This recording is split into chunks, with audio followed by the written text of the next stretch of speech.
Hi, Rick. I work with a number of small businesses in England, Australia, New Zealand, Okay. Canada, and Europe, and I help them to design, prototype, and manufacture bags. Okay, that sounds cool. It's okay. So when you first came here, you started this bag businesses, or No, I was penniless, homeless, jobless yeah? for many years. Okay, Um, cool. Totally, maybe like 4 or 5 years. Hmm. Yeah, and then I decided to open my business. What made you to want to do business here in China? I think the weather is a big part of that. Oh, right. I like the summer. The summer Okay. is good. I was going to say lots, but it's not a lot. I have a few good friends Okay. who I care about deeply. All right. That makes me stay. How's your Chinese now? It's all right. It's okay. I could be better. Could be Can I worse. test you for? Oh, okay. Yeah, you can test me, but you got to Uh-huh. edit it out. When I first came to China, Okay. I didn't have any language experience. I still don't. Still shit. Okay, right. I went to the supermarket, and I was like, had written it down, egg, and I was like, G Dan, and like circled it, and I'd All right. written G, and then Dan, and then like, yeah, I said it like 20 times in front of the Okay. mirror, G Dan, got it right, down, pat. Yeah. I went to the supermarket, and I was like, G Dan, and the woman looked at me like, who's this dude? What does he want? And she just, I guess she said mayo or bukanong. I didn't understand at the time, so I don't know what she said.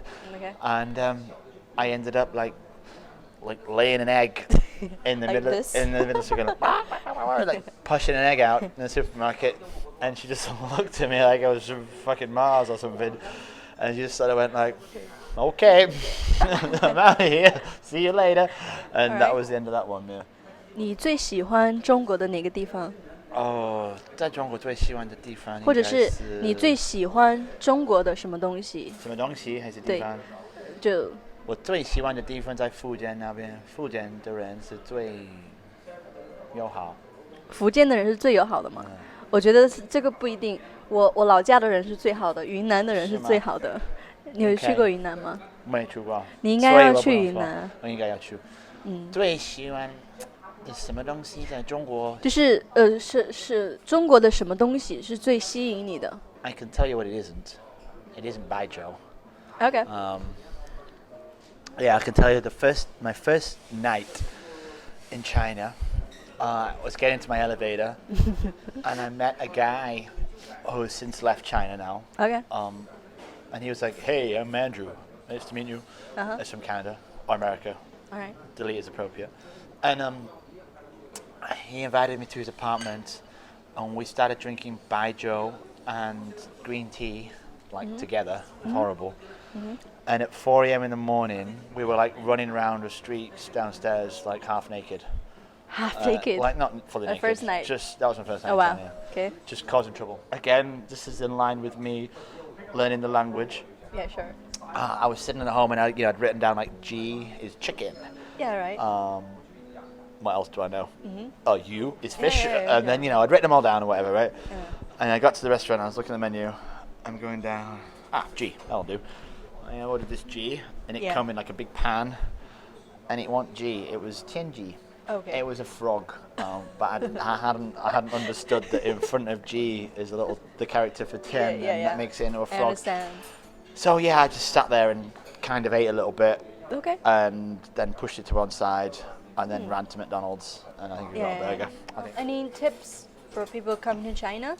China that I No. came to in 2009 is very different from the China now. OK， So it's very difficult for me to. I mean, like when I came to China in 2009 or 2008, 2009, we would talk to each other on QQ, and we would say, Yeah, wow, I'd say to QQ. my friends like, "Hey, meet me outside Just Go Jujudao at like 8 p.m."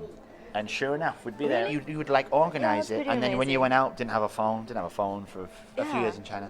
But now, obviously, it's different. You've got Alright. WeChat and stuff. So, So, in many okay. ways, I would say China is more accessible than before because you can do a alright. lot more. You can book train tickets. You can do that kind of stuff. But I'd also say it's less accessible because it's easier to get a comfort zone, right? You don't push yourself to do things, No. right? That's probably the one piece of advice that I would give, sorry, I'm rambling, That's would all be like, yeah, get stuck in. You know, China ain't just Guangzhou. Or Yeah. China ain't just Xinguolu, right? Yeah, China sure. is like, there's a lot going on. So go out and have a look and get stuck in.